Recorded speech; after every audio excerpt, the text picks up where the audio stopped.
Menyambung pembicaraan kita yang telah lalu tentang perkataan Yahya bin Mu'adz rahimahullah subhanahu wa ta'ala wa nafa'ana bih. Beliau mengatakan wa qala aidan ad-dunya hanutu iblis man akhadha minhu syai'an tabi'ahu hatta ya'khudhah.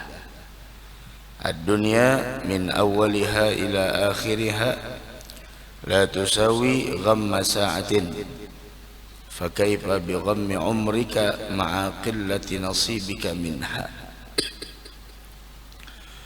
Dikatakan oleh Yahya bin Mu'adz, ad-dunya hanutu iblis. Dunia ini diibaratkan seperti warungnya iblis. Nah, kalau al-Imam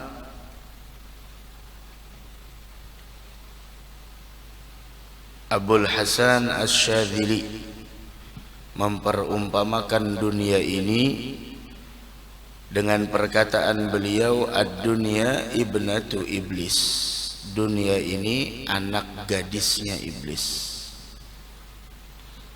Faman khatabaha, siapa yang meminangnya, siapa yang melamarnya, siapa yang mengikatnya, siapa yang meminangnya, kathura taraddudu abiha ilaih, maka bapaknya semakin sering datang ke rumah menantunya, karena dunia ini adalah anak gadisnya iblis. Nah, jika kita meminangnya, orang tuanya bakal datang ke rumah. Datang. Kathura taraddudu abiha ilaih, bapaknya sering datang. Fa in dakhala biha, itu baru meminang, baru diikat, baru di khitbah. Beda antara khutbah dengan khitbah. Kalau khutbah Jumat, kalau khitbah meminang. Nah, siapa orang yang meminang anak gadisnya iblis, diikat, maka kathura taraddudu abiha, bapaknya sering datang ke rumah. Makanya hati-hati itu yang tunangan-tunangan, hati-hati. Tunangan tidak menghalalkan yang haram. Nah, kalau mau tunangan tetap dalam pengawasan orang tuanya, tidak boleh jalan, tidak boleh berduaan.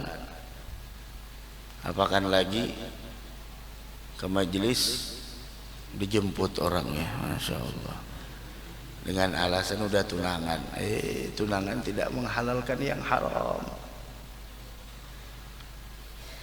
Kalau mau menikah, bismillah. Begitu. Fa in dakhala biha, jika yang meminang sudah menikahinya, wah ini dakhala biha, ini sudah artinya udah jadi suami istri.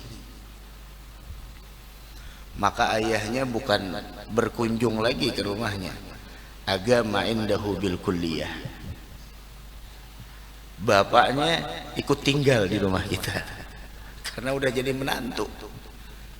Tadi baru jadi calon menantu, sekarang udah jadi menantu. Masya Allah. Menantunya siapa? Menantunya iblis. Begitu. Nah, ini dunia. Di bulan Ramadan kita diajarkan ternyata sedikit dari dunia sudah cukup untuk memuaskan, membasahi daripada urat leher kita. Sebelum buka, masya Allah, berbagai macam keinginan kita. Sop, soto, rawon, ayam panggang, sate itik, sate ayam, sate kelatau, masya Allah. Semuanya disediakan. Tahu-tahunya udah minum, khalas. Ternyata sesuatu yang sedikit itu udah cukup. Tapi kenapa bawaannya kita ini selalu merasa kurang, selalu tidak pernah merasa cukup? Kalau kita selalu merasa tidak pernah cukup dengan dunia, maka kita tidak akan pernah ada waktu untuk akhirat. Tapi ketika kita merasa cukup dari sedikit daripada dunia, kalau kita merasa cukup dengan sedikit daripada dunia, maka kita masih ada waktu untuk akhirat. Masih ada waktu untuk majelis, masih ada waktu untuk sholat berjamaah, masih ada waktu untuk Al-Quran, masih ada waktu untuk ibadah-ibadah yang lainnya. Kenapa? Merasa cukup dengan yang sedikit daripada dunia. Ini belajar dari bulan suci Ramadan. Begitu. Nah, mudah-mudahan ibadah kita diterima di sisi Allah Subhanahu wa taala. Nah, apalagi ini hari 17, hari ke-17, malam ini malam ke-18. Cari tahu bagaimana Nabi Muhammad menyambut 10 terakhir bulan Ramadan. Cari tahu bagaimana Nabi Muhammad menyambut 10 terakhir bulan Ramadan. Beli pakaian baru, persiapan lebaran. Kita mempersiapkan lebaran dari sekarang. Namun pertanyaannya, apakah kita ini orang yang layak merayakan lebaran? Kan lebaran itu hari penganugerahan bagi orang yang menang. Nah, kita apakah menang atau kita tetap berada di posisi kita? Nabi Muhammad bagaimana nyambut 10 terakhir bulan Ramadan? La ilaha illallah. Mudah-mudahan panjang umur seberatan insyaallah. La ilaha illallah. Kada kerasaan guru aja 18 sudah malam ini. Pian kada puasa bener enak. Kada kerasaan nang puasa maka masyaallah. Mudah-mudahan diterima insyaallah. Itu yang kita harapkan. Udah sejauh ini masyaallah. Dari hari pertama, hari kedua sampai hari ketiga, sampai pada akhirnya kita berada di udah 2/3 terakhir kita di bulan suci Ramadan. Udah hampir habis 10 kedua daripada bulan suci Ramadan. Begitu. Wan Nabi Muhammad sallallahu alaihi wa ala alihi wasallam, beliau salah satunya cara menyambut 10 terakhir daripada bulan suci Ramadan, di antaranya yang disebutkan oleh Sayyidatuna Aisyah radhiyallahu taala anha wa ardaha ummul mukminin, kana Rasulullah sallallahu alaihi wa ala alihi wasallam yajtahidu fi Ramadan ma la yajtahidu fi ghairihi. Kesungguhannya di dalam beribadah di bulan Ramadan tidak ditemui seperti kesungguhannya di bulan-bulan yang lain. Wa fil ashril awakhir minhu ma la yajtahidu fi ghairihi. Dan lebih bersungguh-sungguh lagi ketika di 10 terakhir daripada bulan suci Ramadan. Wa Rasul sallallahu alaihi wa ala alihi wasallam apabila sudah memasuki bulan suci Ramadan, artinya yang 10 terakhir, idza dakhala al-ashra ahya lailahu. Itu di antara apa yang dilakukan oleh Nabi kita Muhammad sallallahu alaihi wa ala alihi wasallam, ahyal lail, menghidupkan semalaman suntuk dengan ibadah. Wa aigadha ahlah, membangunkan keluarganya. Wajad wa syaddal mi'zar, bersungguh-sungguh dan mengencangkan ikat pinggangnya. Artinya orang kalau sudah mengencangkan ikat pinggang itu siap-siap untuk tempur. Itu Nabi kita Muhammad. Tuh cari tahu tuh begitu Nabi Muhammad. Rasul idza dakhala al-ashra abadan la yanam. Rasul tidak pernah tidur di 10 terakhir. di bulan suci Ramadan. Laqad kana lakum fi Rasulillahi uswatun hasanah, uswah kita. Jangan 10 terakhir malah kita kendor. Ini putaran terakhir, putaran kedua udah hampir habis, putaran pertama udah selesai, putaran kedua hampir habis, putaran ketiga kita akan memasukinya. Itu Nabi kita Muhammad. Apa yang beliau lakukan? Ahyal lail, menghidupkan malam dengan ibadah. Kemudian beliau wa aiqadha ahlah, membangunkan keluarganya. Kemudian beliau wajadda, bersungguh-sungguh, wasyaddal mi'zar, mengikat pinggangnya. Wa rasul idza dakhala al-ashra abadan la yanam, selamanya tidak tidur. Nah, mudah-mudahan Allah memberikan rahmat kepada kita sehingga kita mampu meniru Nabi kita Muhammad sallallahu alaihi wa ala alihi wasallam. Itu perumpamaan yang diumpamakan oleh Abul Hasan Asy-Syadzili rahmatullahi taala alaih. Adapun Yahya bin Mu'adz, beliau mengatakan bahwasanya ad-dunya hanutu iblis, dunia itu bagaikan warungnya iblis. Nah, iblis punya warung, punya kios, ada kiosnya iblis, dan banyak cabangnya di mana-mana. Ada iblis punya kios.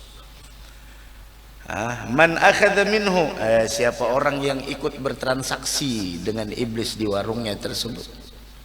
Man akhadha minhu syai'an tabi'ahu hatta ya'khudhah. Jangan sembarang ambil, bayar.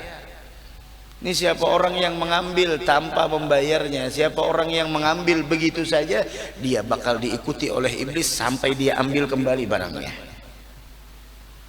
Hati-hati. Nah, ad-dunya min awwaliha wa akhiriha la tusawi ghamma sa'atin. Dunia ini, kata Imam Yahya bin Mu'adz, sejak awal diciptakan sampai akhirnya nanti hancur berkeping-keping, itulah tusawi ghamma sa'atin, tidak sebanding dengan kesusahan walau hanya sesaat. Fakaifa bi ghammi umrika ma'a qillati nasibika minha, bagaimana dengan kesusahan sepanjang hidupmu, tidak pernah merasa puas, selalu merasa susah, selalu merasa kurang, selalu merasa sedikit.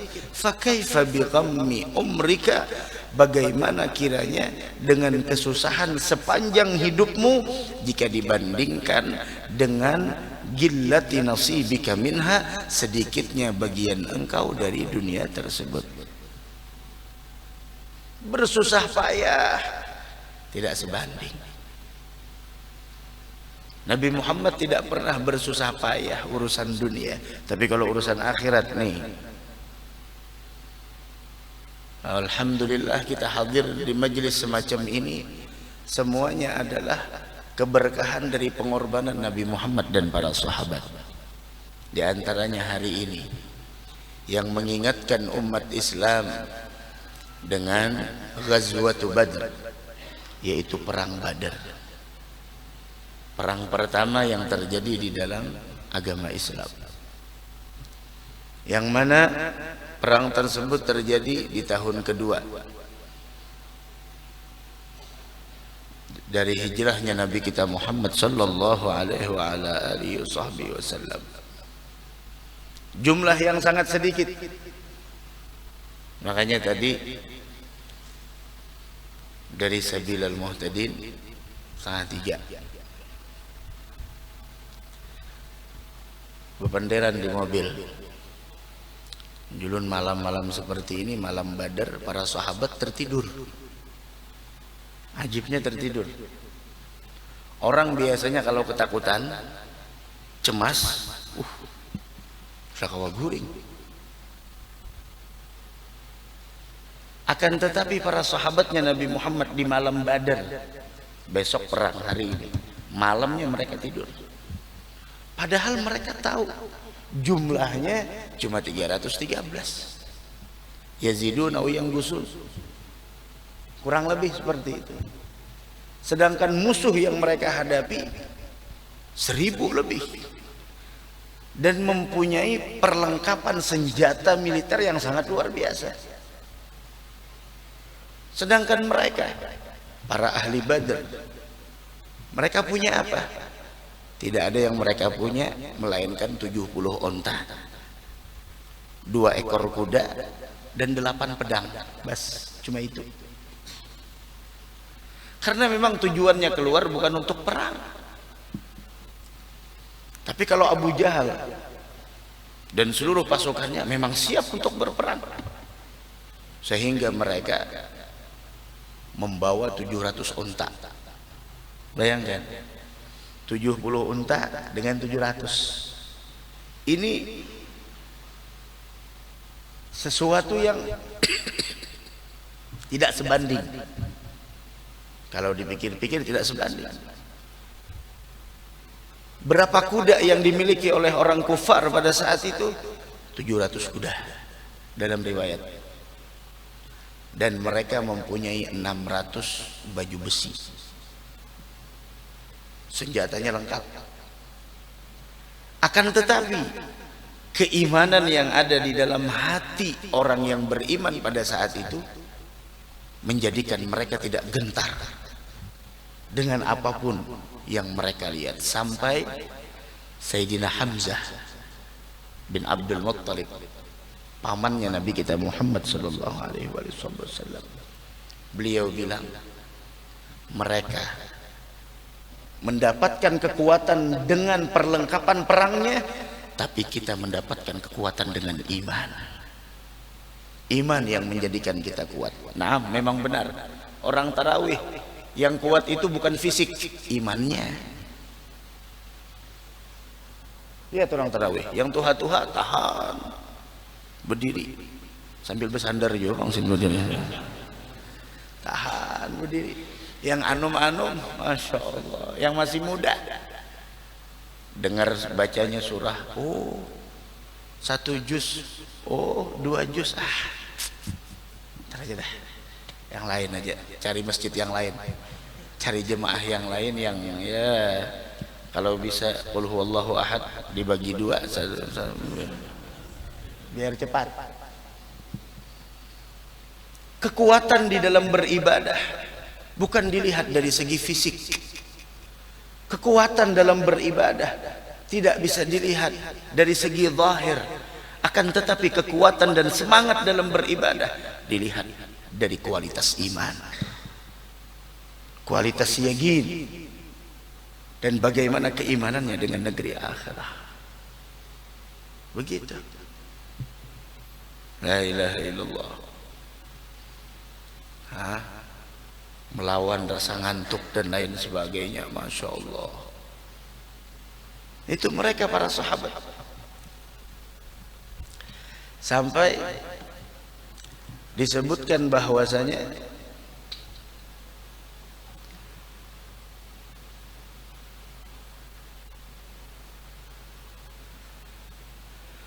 mereka disebutkan pada saat itu, malam itu mereka tidur ngantuk. Ngantuk tidur. Sedangkan orang-orang kufar, Abu Jahal, siapa nama Abu Jahal?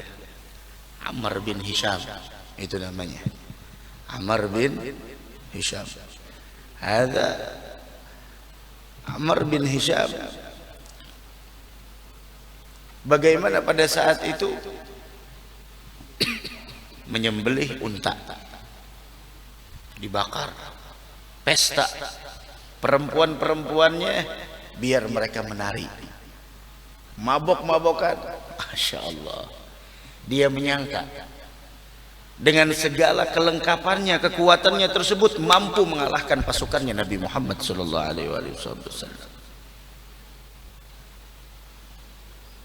Sampai disebutkan oleh Allah dalam Al-Quran, tepatnya dalam surah Al-Anfal, idh yughashshikumun nu'asa amanatan minhu wa yunazzilu alaikum minas sama'i ma'a liyutahhirakum bih wa yudhhiba ankum rijza syaitan wa liyarbita ala qulubikum wa yuthabbita bihil aqdam. Setelah Allah mengatakan bahwasanya 1000, 3000 sampai 5000 pasukan malaikat yang diturunkan oleh Allah siap tempur, dipimpin oleh malaikat Jibril. Jibril ikut turun. Ini kalau sudah Jibril ikut turun bahaya. Ajrail jangan, lain bagiannya. Jibril ikut turun di Badar, peperangan yang begitu dahsyat. Idh yughashshikumun nu'asa amanatan, ketika Allah membuat kalian mengantuk untuk memberikan ketentraman, santai. Orang biasanya kalau cemas menghadapi besok, malam ya Allah jangan kendak guring, makan aja kada karuan. Berabah. Ternyata ketika kita tidak punya masalah itu nikmatnya luar biasa. Coba pian pikirkan, banyak uang, rumah mewah besar, ada pendingin ruangan, tapi kita punya masalah. Kita berbaring di atas kasur kita tidak mampu memejamkan mata. Kenapa? Nikmat satu diambil oleh Allah, nikmat keamanan, ketentraman. Tapi para sahabat pada malam itu tidur, mereka ngantuk. Dan keesokan harinya apa yang terjadi? Para sahabat melihat awan itu sudah mulai mendung. Di antara dua awan tersebut turunlah di sana para malaikat berkuda, pakai sorban, turun. Dan mereka mengetahui orang-orang kufar yang terbunuh dan dibunuh oleh malaikat ada cirinya. Ini tanggal 17 Ramadan Badar. Sampai ketika berakhir peperangan tersebut, apa yang terjadi? Orang muslim, pasukan muslimin yang hanya berjumlah 313, hanya 14 di antara mereka yang syahid. Tapi orang kufar 70 di antara mereka yang tewas, di antaranya Abu Jahal. Yang dipotong lehernya oleh siapa? Abdullah bin Mas'ud. Dipotong lehernya. Dan Abdullah bin Mas'ud tidak mampu mengangkat kepalanya, diseret. Kenapa? Abdullah bin Mas'ud fisiknya tidak seperti kita. Suatu hari Nabi Muhammad jauh dari peperangan Badar. Nabi Muhammad bilang ketika turun surah Ar-Rahman, "Man yagra'uha 'alan nas?" Siapa yang berani membacakan surah Ar-Rahman di hadapan orang kufar? Abdullah bin Mas'ud dengan keterbatasan fisik mengangkat tangan. Saya ya Rasulullah. Fisik boleh di sana, tidak seperti orang banyak, tapi keimanan yang ada di dalam hatinya. Orang bingung. Bagaimana Abdullah bin Mas'ud berani? Turun Abdullah bin Mas'ud, langsung menghadap ke Ka'bah. Pada saat itu Ka'bah jadi tempat tongkrongannya orang kufar, di depan-depannya maksudnya. Datang Abdullah bin Mas'ud. Rahman 'allamal Qur'an, khalaqal insan, 'allamahul bayan. Asy-syamsu wal qamaru bihusban, wan najmu wasyajaru yasjudan. Fa bi ayyi ala'i rabbikuma tukadziban. Datang Abu Jahal, ditampar sama Abu Jahal. Wah. Beliau pendek. Langsung berdarah kupingnya. Datang ke Nabi Muhammad nangis. Nabi Muhammad sedih melihat Abdullah bin Mas'ud. Jibril turun, ketawa Jibril. Kata Nabi Muhammad, Jibril kenapa ketawa? Ini kasihan Abdullah bin Mas'ud nangis. Sata'alam ya Muhammad, engkau bakal mengetahui apa yang akan terjadi. Ternyata setelah beberapa waktu setelah itu, siapa yang memotong lehernya, kepalanya Abu Jahal adalah orang yang ditampar oleh Abu Jahal pada saat itu. Dipotong lehernya. Karena berat kepalanya Abu Jahal, beliau tusuk di kuping pakai tali, diseret. Dan Abdullah bin Mas'ud ketika ingin memenggalnya, Abu Jahal mengatakan jangan dipenggal di sini, dari sini, biar Muhammad tahu leher saya lebih besar, dan katakan kepada Muhammad saya musuhnya dunia dan akhirat. Kata Nabi Muhammad, Fir'aun umatku lebih dahsyat daripada Fir'aunnya Musa. Fir'aun Musa ingin tenggelam, percaya dengan Allah, Tuhannya Musa dan Tuhannya Harun, namun tidak ada manfaat lagi. Tapi Abu Jahal Ketika dibawa, ketawa Jibril. Jibril, kenapa? Tahukah ya Muhammad, ingat dulu ketika Abdullah bin Mas'ud ditampar oleh Abu Jahal, itu cuma kupingnya berdarah. Dan ini saat ini dibalas, bukan hanya kuping, dibalas kuping dengan kepalanya seberataan dibawa oleh Abdullah bin Mas'ud. Oh, 17 Ramadan, setidaknya kita tawassul hari ini dengan nama-nama orang yang ikut di perang Badar. Ada namanya Jaliyatul Qadr di dalam kitab Mukhul Ibadah. Kalau tidak bisa, kalau kita tidak punya, setidaknya salawat Badar kita putar. Nah, salatullah salamullah ala taha rasulillah, salatullah salamullah ala yasin, tawassalna bi bismillah, bijahi nabi rasulillah wa kulli mujahidin lillah bi ahlil badri, ya Allah. Begitu. Mudah-mudahan Allah memenangkan kaum muslimin dari gempuran orang-orang kufar yang ingin memalingkan mereka dari ajaran agama Islam. Amin ya rabbal alamin. Dan sebelumnya Nabi Muhammad bagaimana? Para sahabat tidur, Nabi Muhammad tahu apa yang beliau, ya hayya qayyum, ya hayya qayyum. Dan di pagi hari inilah Nabi Muhammad terlihat cemas wajahnya, sampai beliau berdoa, nirida yang ada di pundak beliau jatuh saking berdoanya. Diambil oleh Sayyidina Abu Bakar, diletakkan lagi, dirangkul oleh Sayyidina Abu Bakar. Ba'du musyadad, ba'du munasyadatik ya Rasulullah.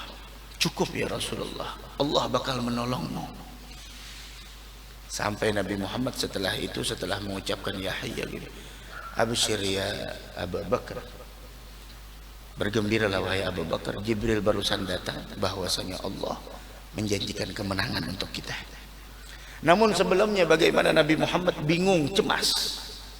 Kenapa? Karena Rasul khawatir orang-orang para sahabat pada saat itu yang kebanyakan keluar adalah orang-orang yang tidak niat untuk berperang. Sehingga mereka mengatakan, seandainya kita niat untuk berperang, kita ajak orang-orang yang memang mereka adalah jawara. Tapi bagaimana? Sampai Nabi Muhammad mengatakan, asyiru ilayya ayyuhan nas, coba beri masukan kepada saya. Sayyidina Miqdad, orang Muhajirin asli Mekah, mengatakan kepada Nabi Muhammad, ya Rasulullah, idhab anta wa rabbuka fagatila, inna mugatilun. Wahai Rasulullah, kami tidak mau seperti Bani Israel yang mengatakan kepada nabinya, idhab anta wa rabbuka fagatila inna hahuna ga'idun, silahkan kau pergi berperang, kami tidak mau ikut, kami duduk di sini. Tapi kami mengatakan, ya Rasulullah, idhab anta wa rabbuka fagatila inna hahuna mugatilun, pergi engkau, kami setia untuk berada di belakangmu. Didoakan kebaikan oleh Nabi Muhammad. Tapi masih ada kecemasan. Karena wajar kalau orang Muhajirin ikut bertempur, wajar. Kenapa? Karena harta mereka yang dirampas. Tapi Nabi Muhammad yang beliau inginkan kaum Ansar Madinah. Sampai Nabi Muhammad masih mengatakan, asyiru ilayya ayyuhan nas, berikan saya masukan, berikan saya usul. Berdirilah di sana Sa'd bin Mu'adz. Beliau mengatakan, ka'annaka tusyiruna ya Rasulullah, seakan engkau yang kau inginkan adalah kami ya Rasulullah. Qala na'am, kaum Ansar. Maka Sayyidina Sa'd bin Mu'adz mengeluarkan sebuah ucapan yang membuat Nabi Muhammad gembira pada saat itu. Apa kata Sayyidina Sa'd bin Mu'adz? Ya Rasulullah, amanna bik wa saddaqnak wa syahidna anna ma ji'ta bihi huwal haqq wa a'tayna ala dzalika mawathigana wa uhudana. Ya Rasulullah, kami beriman kepadamu, kami membenarkan segala apa yang kau beritakan kepada kami, dan kami menyaksikan segala apa yang kau bawa adalah kebenaran, dan kami telah memberikan janji setia kami kepada engkau. Sampai panjang di sana Sayyidina Sa'd bin Mu'adz. Pada saat itu Sa'd bin Mu'adz mengatakan, di Perkataan terakhir, ya Rasulullah, law ista'aradta bina hadzal bahar fakhuttahu la khudna ma'ak. Ya Rasulullah, seandainya engkau hadapkan kami ke permukaan laut dan engkau masuk ke dasar laut, kami pun akan masuk bersamamu. Ma takhallafa minna rajulun wahid, tidak satu pun di antara kami yang tertinggal untuk membersamaimu ya Rasulullah. Ini kesetiaan, ini wafa, kesetiaan. Mendengar itu semua, Rasulullah pun gembira. Dan kemenangan diraih oleh kaum muslimin. Akan tetapi pembelajaran dari itu semua, kita memohon semoga kita termasuk orang yang menang. Menang dari segi apa? Memerangi musuh yang ada dalam diri kita. Karena Rasul pernah mengatakan setelah pulang dari peperangan, beliau mengatakan, raja'tum min jihadil akbar ila raja'tum min jihadil asghar ila jihadil akbar. Kalian pulang dari jihad yang kecil menuju jihad yang besar. Apa itu jihad yang besar? Memerangi hawa nafsu. Itu lebih besar. Itu lebih besar lagi. Bayangkan hawa nafsu kita ini, itu dan lain sebagainya. Ya Rabb, mudah-mudahan kita dibantu sama Allah Subhanahu wa taala. Amin ya rabbal alamin. Besok bagaimana kita melihat wajah-wajah para ahli badar, dan semoga kita dikumpulkan dengan mereka di dalam surga. Yang kita ambil pembelajaran dari situ, jadikanlah seluruh ucapan kita, perbuatan kita, di mana kita duduk, semuanya menggembirakan hati Nabi Muhammad sallallahu alaihi wasallam. Kesetiaan kita kepada beliau jangan diganti dengan yang lain. Tradisi-tradisi banyak di sana memanggil kita untuk berpaling dari ajaran Nabi Muhammad. Jangan mau, ajaran Nabi Muhammad lebih mulia dari itu. La ilaha illallah. Begitu. Mudah-mudahan kita seberataan panjang umur, sehat walafiat, dan mudah-mudahan kita termasuk orang yang mendapatkan keampunan di bulan suci Ramadan ini insyaallah. Amin ya rabbal alamin. Itu pernah suatu hari ada seorang raja punya tanah luas, membangun bangunan yang begitu megah. Dipanggil seluruh arsitek untuk membangun itu rumah. Bagaimana agar itu rumah dibangun dengan desain yang tidak pernah dimiliki oleh siapapun. Desain dengan bagus. Sampai pada akhirnya raja tersebut mengadakan sebuah semacam tantangan. Siapa yang menemukan kekurangan dan kecacatan di dalam bangunan ini, saya bakal ngasih hadiah. Semuanya orang melihat terkagum-kagum. Ini bangunan luar biasa. Sampai datang ada seseorang yang punya ilmu agama, kakek tua. Bilang, wahai raja, saya menemukan ada 2 kecacatan dalam bangunan ini. Rajanya udah mulai marah. Dari mana? Saya mendatangkan arsitek yang ulung, luar biasa.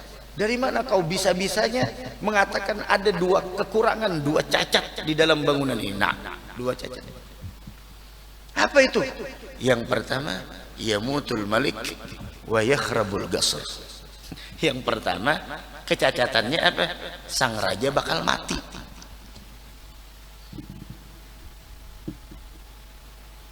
Diam rajanya, mati. Ya Allah, Masya Allah. Dan pada akhirnya bangunan yang mewah menghabiskan nominal yang begitu besar.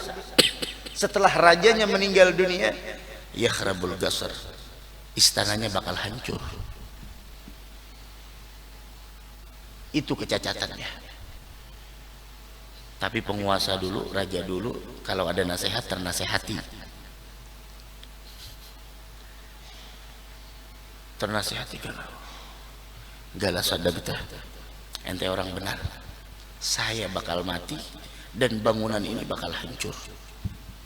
Kemudian raja tersebut meninggalkan bangunan yang sudah dibangun dengan mewah, aqbal 'ala Allah wa tarakal ghasra wad dunya, menghadap kepada Allah, menjadi raja yang bertakwa, menjadi raja yang lebih memprioritaskan akhirat dari dunia, dan bangunan yang udah menghabiskan nominal fantastik tersebut ditinggalkan sama beliau.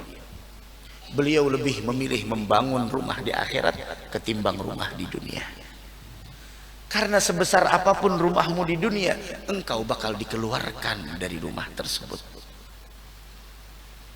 Sebanyak apapun hartamu, tidak sepeser pun yang kau bawa ke dalam kubur, kecuali harta yang telah kau belanjakan di jalan Allah. Bagaimanapun bahan bangunannya, seterang apapun itu lampunya, engkau akan kegelapan di tengah-tengah kubur. Maka beliau langsung lebih memprioritaskan untuk membangun bangunan di negeri akhirat. Bagaimana caranya? Tuh, siapa yang membaca surat Al-Ikhlas 10 kali, Allah hadiahkan 1 istana di dalam surga. Satu hari berapa banyak kita bisa? Tapi baru tahu, alhamdulillah. Ya udah, bikin dari sekarang. Di dunia rumahnya ngontrak, di akhirat jangan ngontrak lagi. Di dunia kredit 15 tahun baru lunas, 20 tahun baru lunas. No, di sono 10 kali kita baca surat Al-Ikhlas, 1 buah istana besar. Punya orang tua, punya keluarga, atau ada yang ingin kita berikan, baca, hadiahkan pahalanya untuk mereka. Belum sempat ngebangunkan rumah mewah untuk orang tua kita selama di dunia, dan beliau telah mendahului kita. Setidaknya jangan kita tidak membangunkan istana besar untuk mereka di dalam surga. Baca surat Al-Ikhlas, dan untuk kita persiapkan dari sekarang agar ketika sampai di sana semuanya udah siap, mafrush, udah siap, udah di booking semuanya, lengkap dengan perabotnya, lengkap dengan isi rumahnya. Tinggal masuk, punya siapa? Punya fulan. Komplekan siapa? Komplekannya si fulan. Oh, banyak. Punya rumah. Siapa tahu ada yang nyewa di sana kan? Hakada, begitu. Mudah-mudahan ada manfaatnya insyaallah. Dan ada barokahnya. Dan kita seberatan panjang umur, sehat wal afiah. Ingat hari ini perbanyak ya Hayy ya Qayyum, ya Hayy ya Qayyum. Merasakan seakan kita bersama Nabi Muhammad. Bagaimana saat itu Nabi Muhammad bertempur. Mereka dengan gagahnya, Sayyidina Ali dengan gagahnya, dan pertempuran duel pada saat itu, itu duel Sayyidina Ali, Sayyidina Hamzah, dan Ubaidah, Abu Ubaidah maju melawan beberapa orang pada saat itu, dan semuanya tumbang. Sayyidina Ali dengan Dzulfaqarnya, pedang yang diberikan oleh Nabi kita Muhammad sallallahu alaihi wa ala alihi wasallam.